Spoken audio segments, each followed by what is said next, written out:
काफ़ी अरसे खां कंबर ज़िले जे झाबलू पट्टी सां वास्तो रखंदड़ गांईचा बिरादरी ऐं मारवाड़ी बिरादरी विच में हलंदड़ खूनी तकरार खे ख़तमु कराइण लाइ चीफ ऑफ चांडिया गेबी नवाब सरदार ख़ान चांडियो ऐं चांडिया बिरादरी सां तअल्लुक़ रखंदड़ तमनदारनि रईसनि पाड़नि जे चङनि मुड़िसनि ऐं सचवा जे मरकज़ी अॻुवाण साण करे धुरिन वटि मेड़ मिंथ काफ़िलो पहुतो। धुरिन पारां मेड़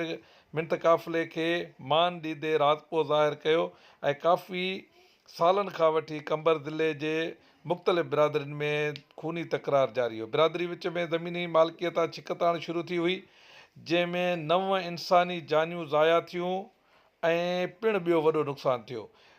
काफ़िले में रईस ग़ुलाम रसूल ख़ान चांडियो, नवाबज़ादा शाहनवाज़ ख़ान चांडियो, तमनदार रईस ठारो ख़ान चांडियो, सूमरानी पाड़े जो तमनदार रईस मोहम्मद पनाह चांडियो,